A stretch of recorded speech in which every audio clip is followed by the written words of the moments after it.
Assalamualaikum warahmatullahi wabarakatuh. Alhamdulillah wassalatu wassalamu ala Rasulillah wala haula wala quwwata illa billah. Apa kabar kalian di rumah? Alhamdulillah. Semoga selama masa pandemi COVID-19 ini kalian tetap baik-baik saja. Tak lupa Pak Guru selalu berdoa, semoga kita semua selalu dalam keadaan sehat walafiat. Sudah siap untuk belajar hari ini? Oke, kalau begitu mari kita mulai.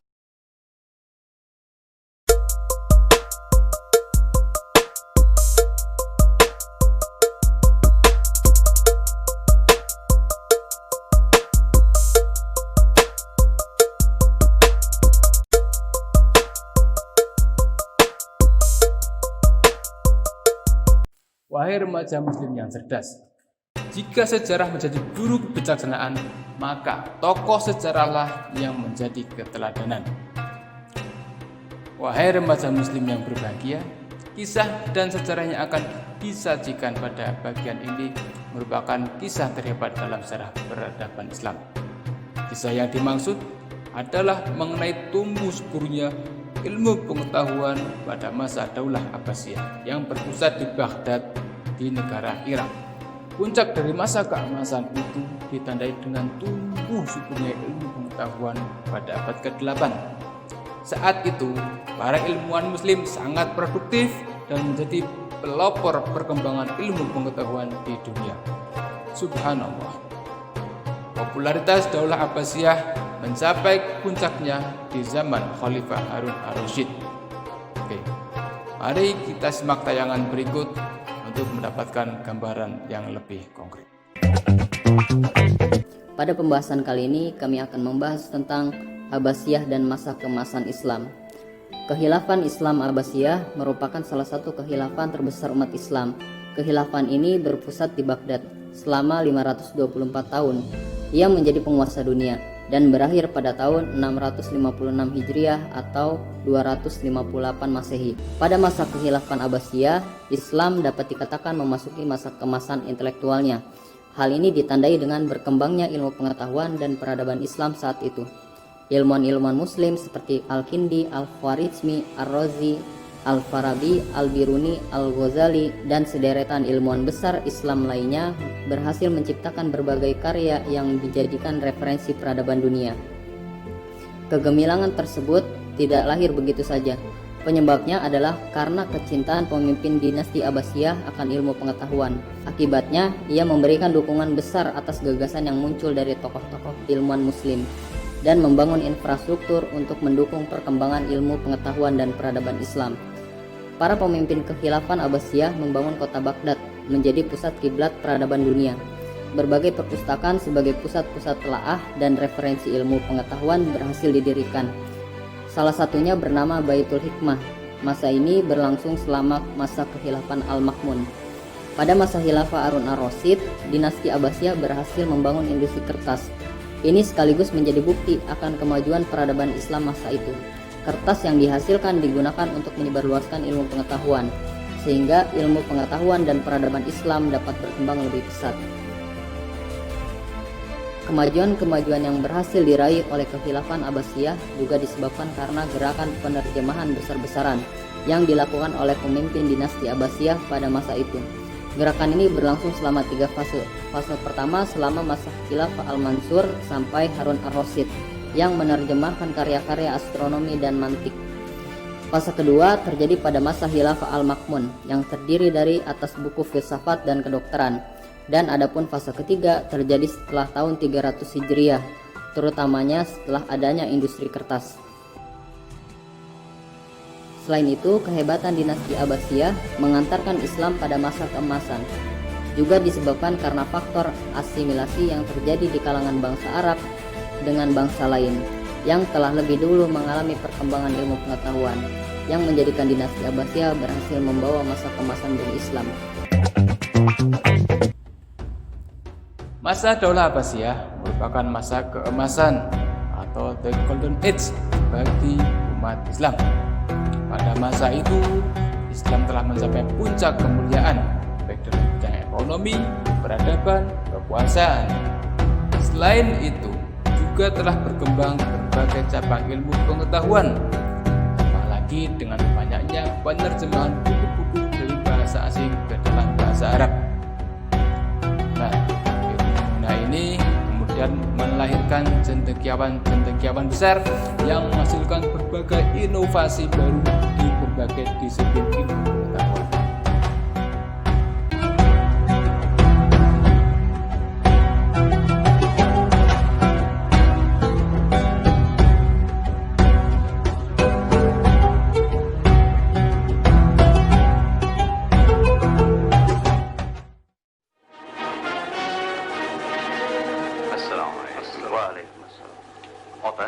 Muhtaram Abu Rayhon Biruni qayerda turadilar? İlm-i Marifat çarog'i Beruniyning hovlisi ana bu yerda.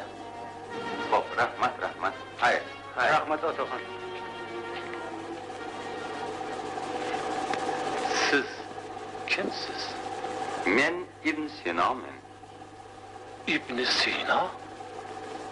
Men siz to'g'ringizda ko'p eshitganman. Marhabo do'stim. Buyursangiz, bizga avval toza ustivosh bilan yuz qo'l yuvish uchun biroz sirka bersalar. Bu qaysi xalqni va qaysi bir o'lkaning odati bo'ldi? Bu odat qaysi o'lkada qora vabo hukmron bo'lsa, o'sha yerning odati bo'lishi kerak. Marhabo. Qani.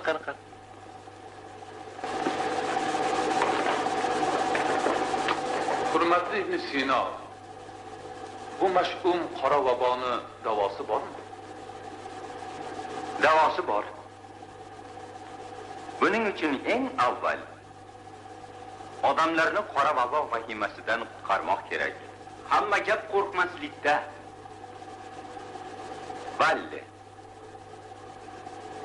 Qora vabo odamdan odamga yuqadi. U hamma narsaga, kiyim boshga, yuz qo'llarga yopishib oladi. Shuning uchun oldi sotdini man etib bozorlarni yopish kerak. Vaqtincha masjidlarni ham berkitish kerak. Namozni har kim uyida o'qib tursin. Ibodatni to'xtatib masjidlarni berkitsak.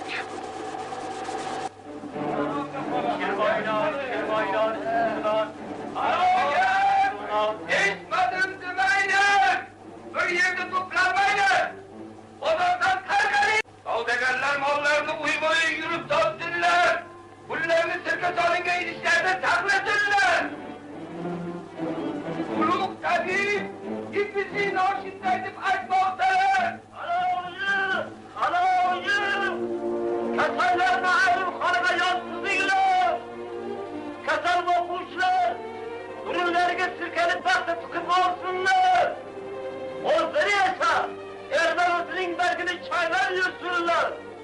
Kasallarına ayrım kanıga yansızıyla. Kasal bokmuşlar. Ürünlerine sirkelip bakta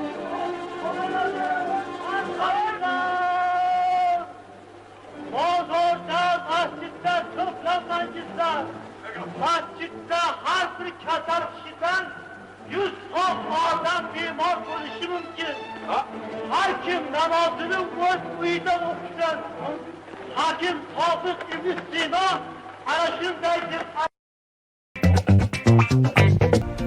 Pandemi COVID-19 telah memberikan dampak luar biasa bagi seluruh dunia di awal tahun 2020 hingga sekarang. Wabah yang masih berlangsung sekarang ini telah menyerang hampir semua negara dan telah menewaskan ratusan ribu dan 2 juta lebih warga dunia yang terinfeksi virus corona ini. Wabah yang melumpuhkan hampir semua sendi kehidupan. Perang terhadap COVID-19 digencarkan di seluruh dunia untuk menjinakkan serangan virus ini kepada manusia. Setidaknya upaya pengobatan dan pencegahan terus digalakkan. Petugas kesehatan menjadi infanteri yang bertugas maksimal di garda terdepan. Virus yang hingga hari ini belum ditemukan vaksin dan obat manjurnya. Salah satu metode yang paling sederhana dilakukan kita kenal dengan istilah isolasi terhadap pasien yang berpotensi dan terinfeksi virus ini. Istilah isolasi sendiri kita mulai kenal dengan nama karantina yang artinya 40 hari. artinya menjauhkan dan memisahkan satu hal dari hal lain, atau usaha untuk memencilkan manusia dari manusia lain. Istilah karantina sendiri mulai dikenal di Venesia. Istilah ini berasal dari isolasi kapal selama 40 hari dalam rangka praktik pencegahan penyakit pes antara tahun 1348 sampai 1359. Maut hitam yang memusnahkan sekitar 30% populasi Eropa dan persentase yang signifikan dari populasi Asia. Istilah karantina sendiri di dunia kedokteran diperkenalkan oleh seorang sarjana kedokteran Persia, Iran, bernama Ibnu Sina. Ibnu Sina menemukan beberapa penyakit bisa disebarkan oleh mikroorganisme. Untuk mencegah kontaminasi antar manusia, ia menemukan metode mengisolasi orang selama 40 hari. Ia menyebut metode ini Al-Arba'iniyah atau 40 hari. Ibnu Sina sendiri dikenal juga sebagai Avicenna di dunia barat. Adalah seorang filsuf, ilmuwan, dan dokter kelahiran Persia. Ia juga seorang penulis yang produktif, yang sebagian karya-karyanya adalah tentang filosofi dan kedokteran. Bagi banyak orang, dia adalah bapak kedokteran modern. Karyanya yang sangat terkenal adalah Al-Qanun fi at-Tibb, yang merupakan rujukan di bidang kedokteran selama berabad-abad. Ibnu Sina lahir tahun 980 Masehi dan bernama lengkap Abu Ali Al-Husain bin Abdullah bin Sina. Dia sendiri adalah pengarang dari 450 buku pada beberapa pokok bahasa besar. Banyak diantaranya memusatkan pada filosofi dan kedokteran. George Sarton menyebut Ibnu Sina ilmuwan paling terkenal dari Islam dan salah satu yang paling terkenal pada semua bidang, tempat, dan waktu. Ibnu Sina telah hafal seluruh Al-Quran pada usia 10 tahun. Ibnu Sina pembelajar sejati. Berbagai disiplin ilmu mulai dari aritmetika, logika dan filsafat, metafisika, sastra dan kedokteran. Namun ketertarikan kuatnya pada kedokteran. Ibnu Sina yang wafat tahun 1037 Masehi dan meninggalkan ratusan karya. Beberapa karyanya yang sangat terkenal antara lain: yang pertama, Qanun fi at-Tibb, Qanun of Medicine. Yang kedua, Asy-Syifa. Yang ketiga, An-Najat. Yang keempat, Mantiq al-Masyrikin. Kita berharap metode karantina yang menjadi warisan metode pengobatan Ibnu Sina menghadirkan efektivitas untuk menekan penyebaran pandemi ini. Tentunya dengan kesadaran, disiplin diri, dan kerjasama kita semua. Semoga pandemi ini segera berakhir. Nah, sekarang kalian jadi tahu ternyata upaya isolasi mandiri, karantina, untuk menjaga jarak alias social distancing dipelopori oleh orang Islam. Jadi kalian sebagai generasi muda muslim harus bangga dan tidak boleh minder.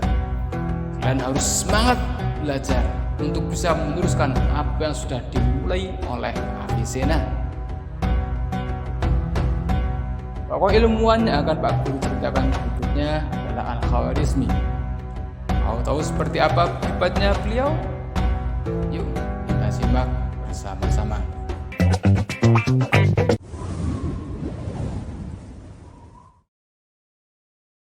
Assalamualaikum warahmatullahi wabarakatuh. Halo Sobat Religiwan, gimana nih kabarnya? Semoga kita semua masih dalam keadaan sehat ya, dan selalu dalam lindungan Allah Subhanahu wa Ta'ala. Walaupun dengan keadaan PSBB seperti ini, jangan sampai ilmu dan keimanan kita berkurang ya dalam menjalani bulan Ramadan yang penuh berkah ini. Oh iya, kali ini kita akan membahas ilmuwan muslim yang sangat menginspirasi kita semua nih Sobat Religiwan. Penasaran? Yuk simak! Sebelumnya jangan lupa subscribe ya untuk mensupport kita dalam memberikan ilmu agama Islam buat Sobat Religiwan.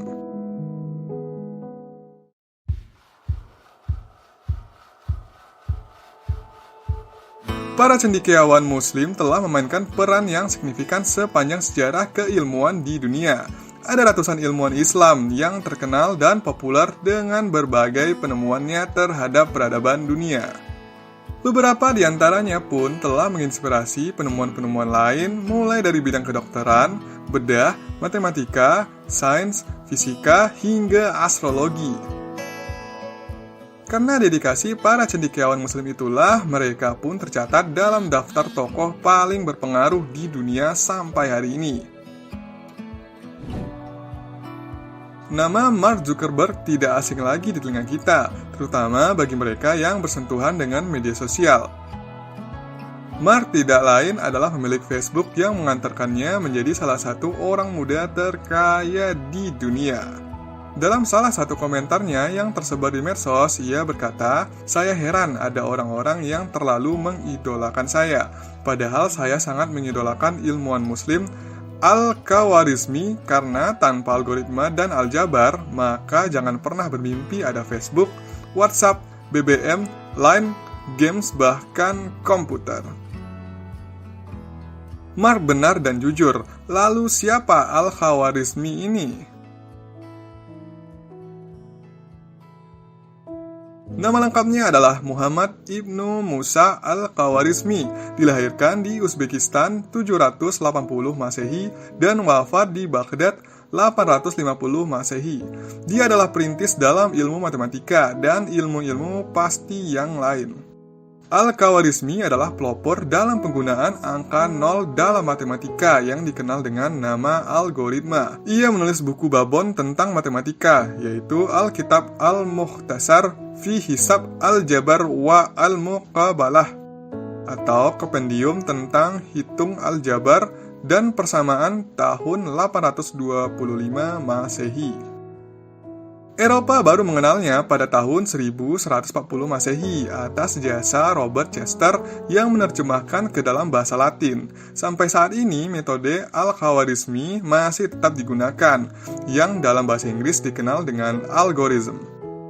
Mengapa algoritma menjadi penting? Ini karena angka-angka Romawi yang digunakan oleh bangsa-bangsa Eropa waktu itu tidak punya angka 0, jadi tidak bisa dipakai untuk angka-angka persepuluhan atau angka-angka di belakang koma.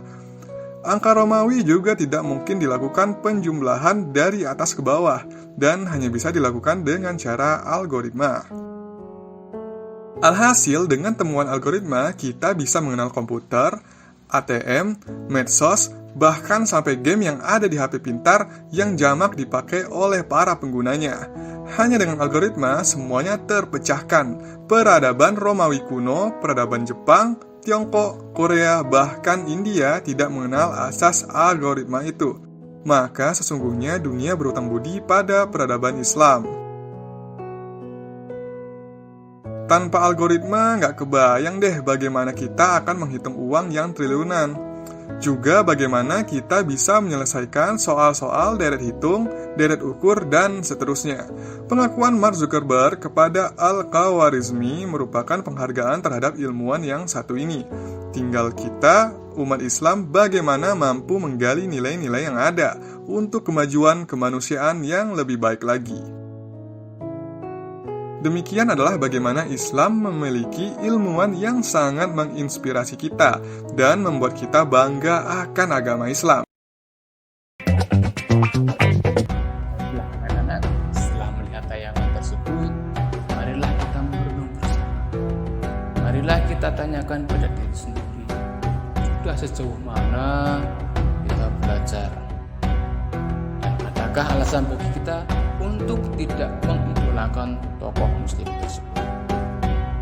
Seorang Mark Zuckerberg, ya, Mark Zuckerberg, dari Facebook, pemilik WhatsApp, yang notabene non-muslim saja, mengaku sangat mengagumi Al-Khawarizmi. Sampai-sampai dia berkata, "Ya heran, ada orang-orang Islam yang terlalu mengidolakan saya. Padahal saya sendiri sangat mengidolakan ilmuwan muslim Al-Khawarizmi. Karena tanpa algoritma dan aljabar, maka jangan bermimpi ada Facebook, WhatsApp, games, bahkan anak-anakku semua yang berbahagia. Dengan mempelajari sejarah pertumbuhan Islam, terutama pertumbuhan ilmu pengetahuan ini, diharapkan dapat memberikan pengaruh terhadap akhlak akhlak kita dalam kehidupan sehari-hari. Tibalah kita pada akhir pertemuan kali ini. Jangan lupa perbanyak literasi kalian. Pelajari buku paket PAI yang sudah kalian bawa ke rumah. Setelah itu, untuk menguji pemahaman kalian terkait dengan pertemuan ini, kerjakan latihan soal yang ada di buku paket PAI halaman 241 sampai dengan 243. Tulis jawaban pada buku kalian, kemudian kirim dalam bentuk gambar melalui grup WhatsApp. Akhir kata, segala kekurangan dan kesalahan mohon dimaafkan. Adapun kebaikan yang ada dalam tayangan ini semua semata dari Allah Subhanahu wa taala. Sekian dari saya. Assalamualaikum warahmatullahi wabarakatuh.